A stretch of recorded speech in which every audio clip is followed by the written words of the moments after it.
Ya, Yang Berhormat Menteri, Datuk Speaker, dia bukan hanya sekadar yang berhormat, tadi dah tua, Tuan Menteri pun dah tua juga.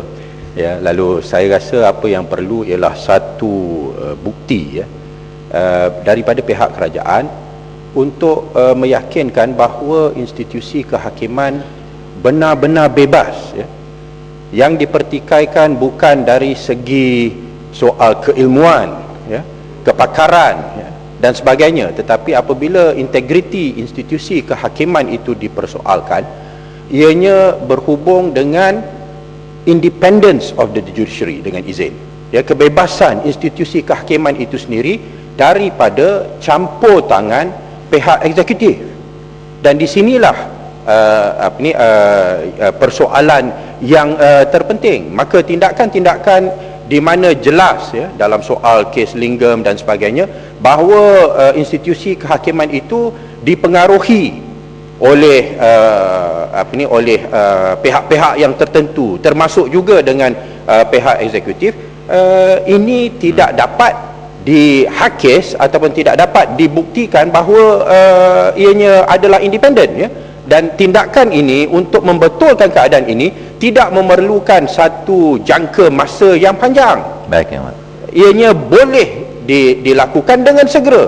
Orang-orang yang mempunyai integriti yang dipersoalkan, ya, tindakan pelantikan, proses-proses dan pengaruh-pengaruh asing yang tidak sepatutnya terlibat dalam proses ini, baik, semuanya boleh dibuktikan, ya, bahawa ianya tidak diinginkan oleh kerajaan. Saya ingin satu kepastian daripada pimpinan Barisan Nasional sendiri, termasuk Yang Berhormat Menteri, akan komitmen kerajaan kepada konsep institusi kehakiman yang bebas, dan inilah yang sering dipersoalkan. Terima kasih.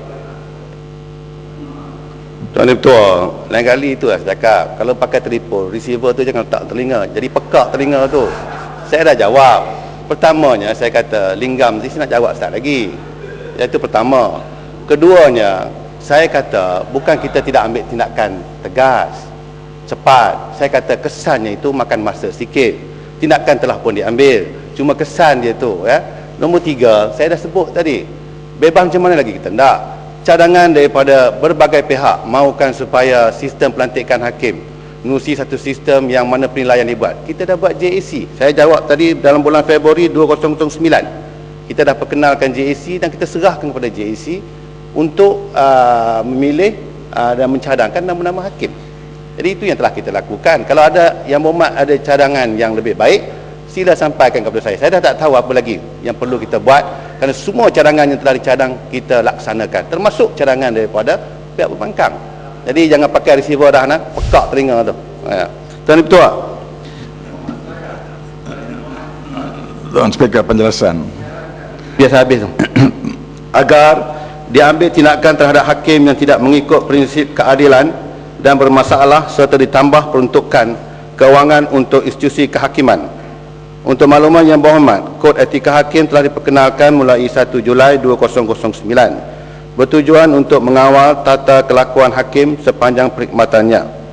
Aduan bertulis boleh dibuat kepada Ketua Hakim Negara sekiranya terdapat hakim yang tidak mengikut prinsip keadilan dan bermasalah. Jika aduan tersebut mempunyai merit, hakim tersebut akan dirujuk kepada Jawatankuasa Etika Hakim selagi perkara itu tidak mewajarkan beliau dirujuk kepada tribunal di bawah Fasal Kurungan 4 Perkara 125 Perlembagaan Persekutuan. Kod Etika Hakim 2009 ini mempunyai peruntukan berkenaan hukuman, sanction dengan izin terhadap hakim-hakim yang didapati melanggar kod etika tersebut. Walau bagaimanapun, kewujudan Jawatankuasa Etika Hakim hanya akan berlaku sekiranya Parlimen meluluskan Rang Undang-Undang Jawatankuasa Etika Hakim 2009 yang telah pun dibentangkan di Dewan Yang Mulia ini. Yang Amat Arif, Ketua Hakim Negara sendiri, mengambil berat serta memantau tugasan dan prestasi hakim-hakim di seluruh negara dengan bantuan daripada Presiden Mahkamah Rayuan, Hakim Besar Malaya serta Hakim Besar Sabah dan Sarawak melalui laporan dan statistik kes bulanan yang dikemukakan kepadanya.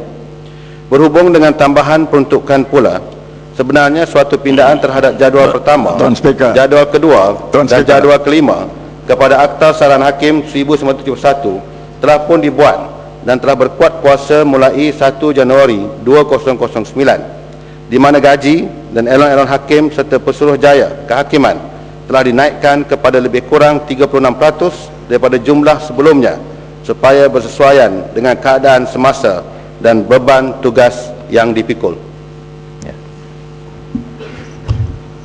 Mengenai kod etika hakim, nah, jika satu aduan ada dibuat ke atas ketua hakim negara, nah, adakah apa-apa tindakan yang boleh diambil ke atas dia? Jika tidak ada apa-apa provision dalam kod etika hakim ini untuk membuat satu aduan ke atas ketua hakim negara, bolehkah saya dapat menjelaskan?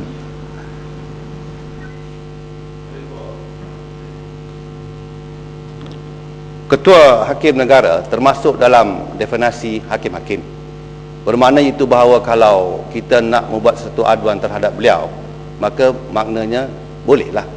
Jadi melainkan kalau kita definisikan ketua hakim itu luar daripada dimaksudkan hakim-hakim di negara kita. Jadi saya punya jawapan Yang Berhormat, sememangnya aduan boleh dibuat terhadap beliau kepada panel kalau sekiranya berlaku sesuatu yang melanggar etika hakim ini. Aduan ini dibuat kepada siapa? Kepada ketua hakim negara sendiri atau badan lain? Bolehkah dapat penjelasan? Yang Berhormat pun dalam mahkamah tahu, iaitu kadang-kala kita ada kes yang dimanakan kita merasakan di sebuah hakim yang mendengar kes itu mempunyai kepentingan. Maka apa yang perlu kita lakukan is untuk meminta supaya dia recuse himself, tidak supaya dia mengecualikan diri dia daripada menghakimi kes itu. Jadi prinsip yang sama digunakan dalam panel ini, iaitu kalau ada aduan dibuat terhadap ketua hakim itu sendiri, walaupun dia merupakan pengurusi, tetapi dia kena recuse himself dan tidak boleh mendengar kes yang mana aduan itu dibuat terhadap beliau. Jadi sama saja. Jadi tidak bermakna bahawa dia above the law, sehingga kan dia boleh menghakimi hakim-hakim lain, tapi apabila aduan terhadap dia, tidak boleh dengar aduan itu. Jadi Yang Berhormat, itu prinsip yang kita guna dalam soal yang dibangkit oleh Yang Berhormat, ya. Tentu Yang Berhormat Putatan minta agar diambil ni Lincoln Sin ke Kehakiman Holiday Inn, Holiday Inn. okey. Yang Berhormat, saya ada bangkit dalam ucapan perbahasan mengenai dengan kehakiman juga, iaitu saya menarik perhatian mengenai dengan kewujudan satu soal selidik mengenai dengan kehakiman oleh Majlis Peguam, di mana dalam website Majlis Peguam ada dalam ucapan saya bangkit, di mana peguam-peguam boleh mengisi borang kaji selidik yang disediakan oleh Majlis Peguam tanpa memerlukan memasuki nama pun, dan kaji selidik itu bersabit dengan latar belakang hakim. Macam-macam perkara yang saya anggap boleh disalahgunakan dan ia cuba mempengaruhi GAC, Judicial Appointment Commission ini, di mana kaji selidik ini akan dihantar ke mana-mana tempat saya tak tahu dan boleh mencemar nama baik hakim, dan juga ini saya anggap satu contempt of court. Jadi saya minta apakah tindakan pihak kerajaan dan bagaimana reaksi pihak kerajaan dalam perkara ini. Sekian, terima kasih.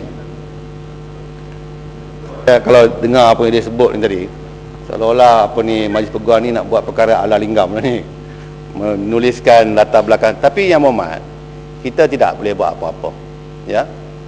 Sebenarnya kalau mereka mahu mengadakan satu survey, bukan saja terhadap hakim-hakim, juga terhadap menteri ke, ahli parlimen ke, itu hak dia lah. Tapi yang pentingnya ialah iaitu bahawa saya yakin dan percaya bahawa GAC tidak akan mudah terpengaruh dengan mana-mana survey yang dibuat tanpa ditandatangani, tanpa disebut mana asal usulnya. Saya rasa yang terdiri menjadi ahli GAC ini adalah orang-orang yang terkemuka, bekas hakim, bekas peguam-peguam yang terkemuka dan orang ramai.